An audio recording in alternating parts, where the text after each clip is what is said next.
అసలు ఇక్కడ అన్నలు తప్ప అమ్మాయిలు లేనే లేదన్న. లేదు పక్క అన్న. ఆ రోజు పరిచయం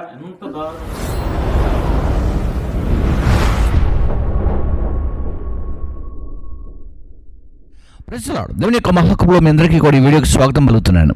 నంద్యాల జిల్లా దేవగిరి ప్రాంతంలో ఉన్నటువంటి తండ్రి సన్నిధి ప్రార్థనా మందిరంలో అక్కడ ఉన్నటువంటి ఒక సహోదరి మరి RTV న్యూస్తో మాట్లాడుతూ ఉంది.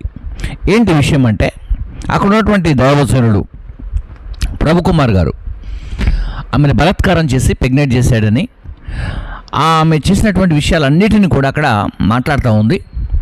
ఆ మాట్లాడుతున్న విషయాలన్నీ కూడా నేను చూసినప్పుడు ఇది ఎప్పటి నుండో జరుగుతూ ఉంది, ఈ విషయాలు ఇంకా ఇది క్లియర్ కావట్లేదని ఈ వీడియో చేస్తున్నాను. సో అక్కడ భాను మేకల సంఘానికి వెళ్ళి కొన్ని సాక్ష్యాలని ఆ ప్రాంతంలో ఉన్న సంఘస్థులతో మాట్లాడటం జరిగింది. కనుక ఈ సమయంలో ముందుగా RTV న్యూస్తో సహోదరి మాట్లాడుతుంది. ఏం మాట్లాడుతుందో విందాం. ఆ వ్యక్తి బయటికి వెళ్ళిపోయాడు. ఓకే, ఆ వ్యక్తి బయటికి వెళ్ళిపోయాడు. బయటికి వెళ్ళిపోయినాడు. నేను లోపల ఉండి ఇంకా రాలేదేంటి పాస్టర్ గారు అని నేను అడిగినప్పుడు వస్తుంది లెమ్మ అని చెప్పాడు. ఆ తర్వాత యువతలో ఒక డోర్ ఉంటుంది, అవతల ఒక డోర్ ఉంటుంది. రెండు మూసి ఆ వ్యక్తి నా యొక్క అదే కిచెన్ రూమ్ లో నేను పని చేస్తుండగా అక్కడికి వచ్చి నన్ను బలాత్కారం చేయడం జరిగింది. ఓకే, దాని తర్వాత ఏం జరిగింది అంటే మీ ఇంట్లో వాళ్ళకి చెప్పడం జరిగిందా? మీ ఇంట్లో వాళ్ళకి ఎవరికైనా చెప్పారా? మీ ఇంట్లో ఎవరెవరు ఉంటారు అసలు? మా అమ్మ ఉంటుంది, పెద్దన్నయ్య పెద్దన్న భార్య ఉంటారు. ఆ తర్వాత బలాత్కారం జరిగిన రాత్రి సాయంకాలం మా ఇంటికి వచ్చాడు. మా అమ్మని, మా అన్నని, మా వదినని అడిగారు. నేను మహిమని మ్యారేజ్ చేసుకుంటానమ్మా అని చెప్పి అడిగాడు. దేవుని చిత్తం అయితే, పాపకి ఇష్టం అయితే చేసుకుంటాంలే నాయన అని చెప్పారు. సో ఆమెను ఆ రూమ్లో ఒక వ్యక్తి డోర్స్ పెట్టిన తర్వాత బలాత్కారం చేసిందని చెప్పి అక్కడ చెప్పడం జరిగింది.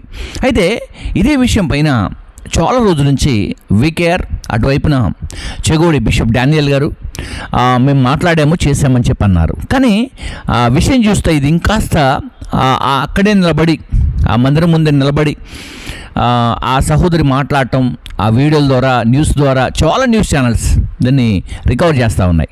కాబట్టి నేను ఈ విషయంలో కొన్ని వీడియోస్ మనం చూడకముందు, మాట్లాడుకోకముందు ఈ సమయంలో షాలిం రాజు గారికి ప్రాముఖ్యంగా, ఆ తర్వాత డానియల్ గారికి హృదయపూర్వకమైనటువంటి నేను శుభాలు తెలియజేస్తున్నాను.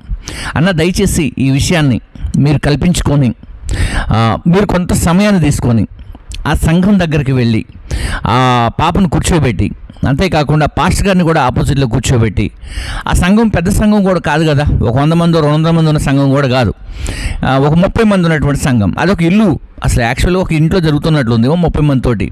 అంటే ఒక 30 మంది ఉండగానే మీరు ఉపసంఘం అనేసరికి అక్కడ చెలరేగినటువంటి మరి ఈ గొడవ. కాబట్టి అక్కడికి మీరు వెళ్ళి దయచేసి ఏం జరిగింది అనే విషయాన్ని స్పష్టంగా మీరందరూ కూడా ఒకే చోట కూర్చొని దాన్ని క్లియర్ చేస్తే బాగుంటుందని నా ఆలోచన. సో ఈ సమయంలో మరి భాను మేకల గారు ఆ ప్రాంతానికి దర్శించారు.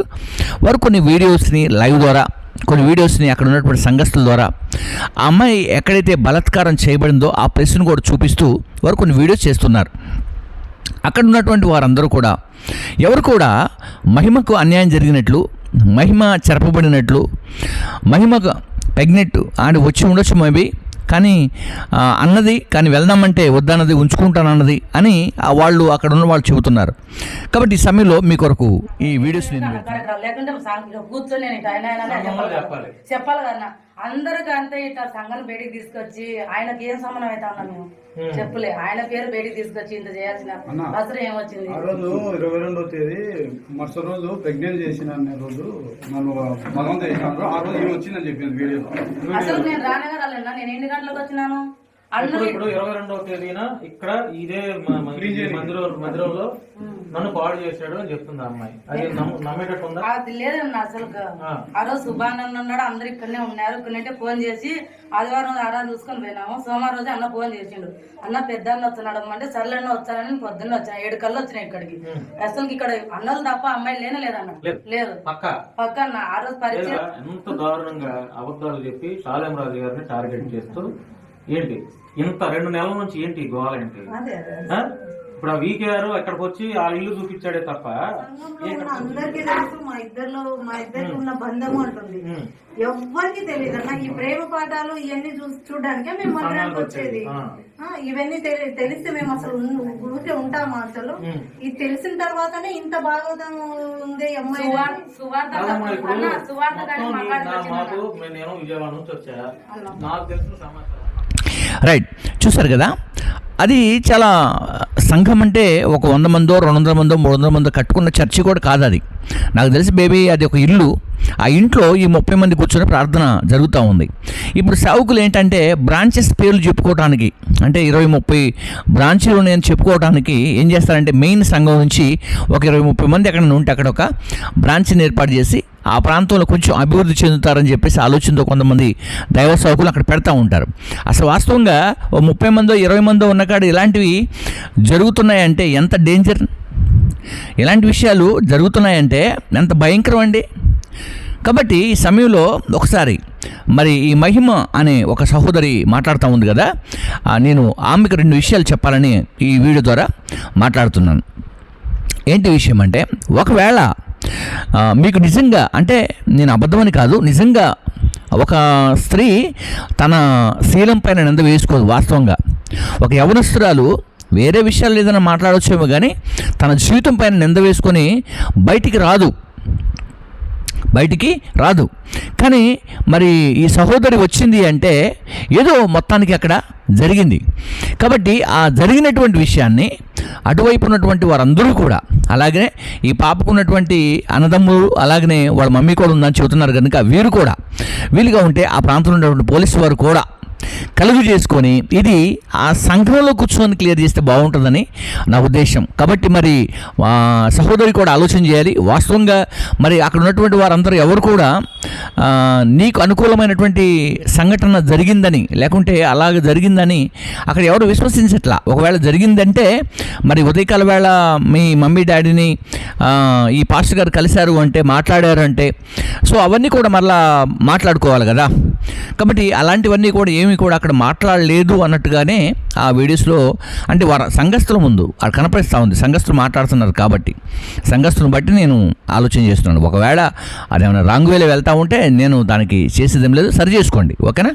రైట్. ఈ సమయంలో మరి షాలేమన్న గారికి శుభాలు తెలియజేస్తున్నాను. ముందుగా తండ్రి సన్నిధిలో ఉన్నటువంటి దైవ సేవకులందరికీ కూడా హృదయపూర్వకమైనటువంటి శుభాలు తెలియజేస్తాను. సంఘంలో ఉన్నటువంటి స్త్రీలతో ఈ పనులు చేయించడము, వంటలు చేయించుకోవటాలు, ఈ భోజనాలు వడ్డించుకోవటాలు, ఇలాంటివన్నీ కూడా మానేయండి. యవనస్తులతో మానేయండి. ఒకవేళ పెద్దవాళ్ళు ఉంటారు, 40 సంవత్సరాలు 50 సంవత్సరాలు కలిగినటువంటి పెద్దవాళ్ళు ఉంటారు, వాళ్ళతో పాటు కొంతమంది యవన పురుషులు ఉంటారు, యవన పిల్లలు ఉంటారు.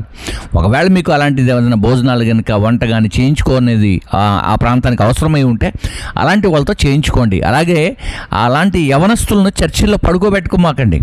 అంటే అక్కడ ప్రార్థన చేసుకుందాం, ఈ రాత్రి అంతా ప్రార్థన చేసుకుందాం, పగలంతా ప్రార్థన చేసుకుందాం అంటూ కొంతమంది యవన సమాజాన్ని ప్రేయర్ కొరకని డెడికేట్ అని చెప్పేసి పేరుతో కొంతమంది సంఘంలోనే ఉన్న స్థలంలోనే ఉండి ప్రార్థన చేసుకోవటం. ఇంట్లో ఉండి ఏం చేస్తావు, ఇంట్లో సింగిల్గానే ఉన్నావు కదా, ఇంకా మ్యారేజ్ కాలేదు కదా, దానికోసం ప్రార్థన చేసుకుందాం, మంచి చదువు కోసం ప్రార్థన చేసుకుందాం, ఉద్యోగం కోసం ప్రార్థన చేసుకుందామని ఇలాంటి పిల్లలకు కొంతమంది చెప్పేవాళ్ళు లేకపోలేదు. కాబట్టి యవన సమాజమా, యవన బిడ్డలారా, దయచేసి మీరు ఎప్పుడైనా కూడా మీ సంఘాలకు వెళ్ళినప్పుడు సంఘములో తల్లిదండ్రులతో కలిసి వెళ్ళినప్పుడు ప్రార్థన చేసుకోండి. ఇంటికి రండి, ఇంట్లో మీరు ప్రార్థన చేసుకోండి, అంతేనా? ఓకేనా?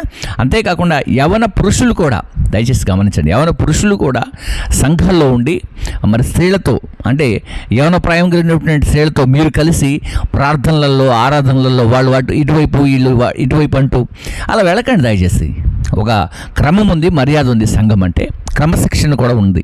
కాబట్టి దేవుడు మనకు భయభక్తులు పెట్టాడు, భయభక్తులు నేర్పాడు.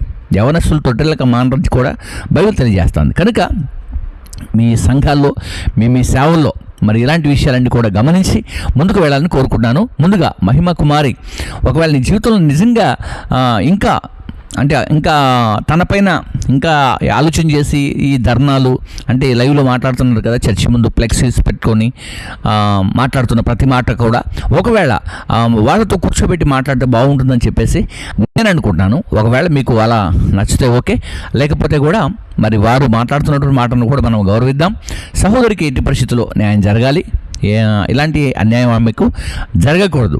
కాకపోతే ఏంటంటే వాళ్ళు చెప్పే విధానాలకి మరి ఇప్పుడు చూపిస్తున్నటువంటి ఆ సాక్ష్యాలకి కొంచెం మీరు మాట్లాడుతున్న విధానానికి కొంత దూరం కనపడతా ఉంది కనుక మరి దాన్ని కూడా మీరు సరి చేసుకోవాలి. ఒకవేళ ఏదన్నా సమస్యను బట్టి ఇలా మీరు మాట్లాడగలిగితే దయచేసి దేవుని యొక్క సన్నిధి మరి అటువైపున వాళ్ళు చూడకున్నా, ఇటువైపున మీరు చూడకున్నా, మీడియా వారు చూడకున్నా, న్యూస్ ఛానల్స్ చూడకున్నా జీవము కలిగిన దేవుడు చూస్తున్నాడు మిమ్మల్ని. ఓకే రైట్, ఒకసారి మీరు అలా ఆలోచన చేయాలని కూడా నేను కోరుకుంటూ ఈ మాటలు ముగిస్తున్నాను. కాబట్టి ఈ సమయంలో డానియల్ చెగోడి గారికి అలాగనే తండ్రి సన్నిధి పవన్ రాయన్ ప్రెసిడెంట్గా ఉన్నటువంటి షాలేం అన్న గారికి హృదయపూర్వక శుభాలు తెలియజేస్తాను. ప్రాముఖ్యంగా ఆ ప్రాంతాన్ని దర్శించినటువంటి నాకెంతో ఇష్టమైనటువంటి జర్నలిస్ట్ భాను మేకల గారికి హృదయపూర్వకమైనటువంటి శుభాలు. మీరు కవర్ చేసినటువంటి ఆ వీడియోస్ అన్ని కూడా ఈ యొక్క వీడియోలు వేయటం జరుగుతుంది కనుక మీరు చూడండి, గమనించండి. అంతేకాకుండా అక్కడ ఉన్నటువంటి సంఘస్థులంతా కూడా శుభాలు తెలియజేస్తున్నాను. ప్రాముఖ్యంగా మహిమకు కూడా శుభాలు తెలియజేస్తూ ఈ నా మాటలు ముగిస్తున్నాను. God bless you. అందరికీ కూడా వందనాలు.